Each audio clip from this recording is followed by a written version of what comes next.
Oh, I'll get that burp out of here. Nice.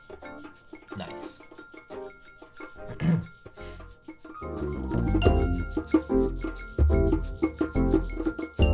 Welcome! It's your friendly neighborhood Badger here, and I am back with another build showcase of a very fun character that I have been crafting lots of insane gear for over the past couple of days. If you've been on stream, you would have seen how much currency we are investing into this character, but this is a variation on a build that chat chose for me. We are playing a Righteous Fire Autobomber, which is really, really interesting, and this character is inspired by CaptainLance9's Righteous Fire Autobomber that he created, and if you want like a really, really good like in-depth crafting guide and everything like that and showcase of his build, there is links down below. You can definitely go check that out, and a link to CaptainLance's Twitch channel as well. Very lovely guy, you should definitely go check it out. But this is my small little variation that we are testing here, the Badger version. Now, the Righteous Fire Autobomber, basically all I'm going to say is you put Righteous Fire on, you walk through packs, and the whole pack explodes. That's all I'm really going to say. I'll talk a little bit about things in a moment, but we're just going to jump into Blood Aqueducts and show it off. But just keep in mind, I have almost no links and level 1 gems pretty much sitting level 1 to 16 or something like that in my helmet, in my Righteous Fire, and almost nothing is set up. But we are going to jump over to Blood Aqueducts, and we are going to give this character a test. You'll be able to see what I mean by packs exploding and everything like that. We chuck our Righteous Fire on. Our regen isn't quite there yet because we haven't finished the build and all the crafts yet, but our Enduring Cry helps with that. So basically, as you can see here, we just run into the packs and they explode. Now, it's a really interesting mechanic that makes this work. The mechanic that is at play here is actually the explode chest itself.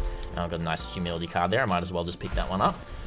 Now, the explode chest is a mod on a chest piece that deals 3% of the maximum health of an enemy when it dies to enemies surrounding. And then what we can do is convert some of that physical damage to fire damage, make that ignite, and then it chains the entire screen pretty much, if the mobs are close enough together. So as you can see here, sometimes we'll get a pack that's kind of close together and it will just explode the whole pack. We're going to do one more run as I keep talking about this build, but it's extremely fun build. There's quite a few more pieces that I need to get finished. There's basically the helmet, the chest piece, the rings, the amulet, and the gloves that are definitely not finished yet, but they're getting very close. But we have an extremely nice staff here as well that's really helping us with a lot of the damage. I'll go over that a little bit more in depth. There is also a path of building I will put down below. This is CaptainLance's path of building for this character. It's not my own just yet, because it's not finished yet, basically. Let me level up a big lot of gems right here, and we'll put Righteous Fire back on, and we'll keep running through. You know what? I'm going to go the other side, because there is a Delirium down there, and it'd be cool to chuck Delirium on and see the rest of the packs explode.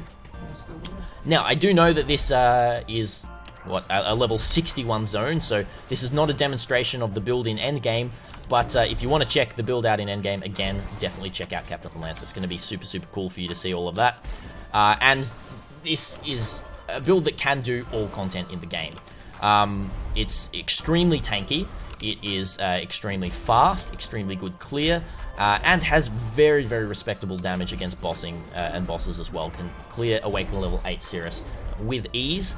And this build as well, this variation that I have done is 100% immune to all ailments. And I've done a few different things about that as well, a few interesting little things. I'm not going to go full in-depth about everything that I've done on this build yet. I will do a further kind of semi-small build guide for this character at some point. I do still have my skeleton one coming.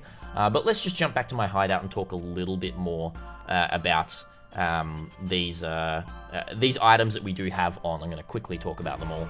And how easy they were, relatively easy they were to craft in the Harvest League. Now again, I'm not going to talk about everything that I did with all the crafting. You can go check out CaptainLance for that. But basically, this helmet is where we situate our Righteous Fire. Really nice, got burning damage, concentrated effect, more elemental damage. The one thing we need to finish on this helmet is actually take off that lightning resistance and put on enemies nearby have -9 to fire resistance. That's going to help with our damage even more. The chest piece is basically giving us physical damage from hits taken as chaos, and then we have explode mod on there. We don't need the attacks have critical strike chance. That's going to come off. We're going to put some more suffixes on there. Then we have these rings here. That one's very terrible, but this one here has flammability on hit, which is needed for the chaining to ignite better. We have increased area of effect and fire damage. This one needs some life on it. Same with this one over here. We need to get life on that.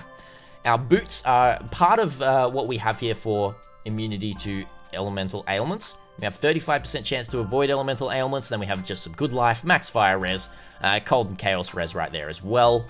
And then over here, the gloves also crafted on with avoid elemental ailments. And then the very important other part about the build, which is 25% of physical damage converted to fire damage. Now, this is a temple mod. The, what's it actually called? The Topontante's temple mod. And this one is really, really good. This also means that your explode chest is going to be igniting. And that does mean it's going to be chaining as well. The amulet is a +1 to intelligence, +1 to fire skills gems with fire damage over time multi and physical damage reduction. We just need to fix up our resistances with that one there as well. The belt is basically life recovery rate, increased max life, and max life fire damage, and then a couple of other bits we need to fix on there as well. So that's how everything is situated here, but the big thing I haven't talked about, which is this staff right here. This staff is absolutely amazing.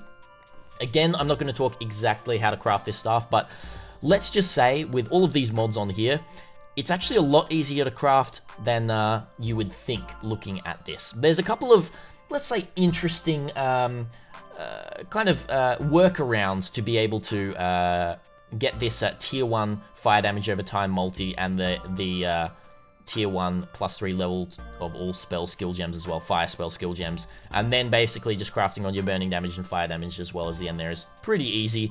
I didn't go for tier 1 yet, but maybe when I get a bit more currency, I might try and invest in getting tier 1 on there, which is going to be pretty crazy. That's pretty much the build, apart from the cluster jewels themselves. Just to finish off the rest of the ailment immunity, we did get on all of our cluster jewels, we got 10% to avoid being ignited, and then avoid being shocked, avoid being chilled, and then avoid being frozen on this one over here.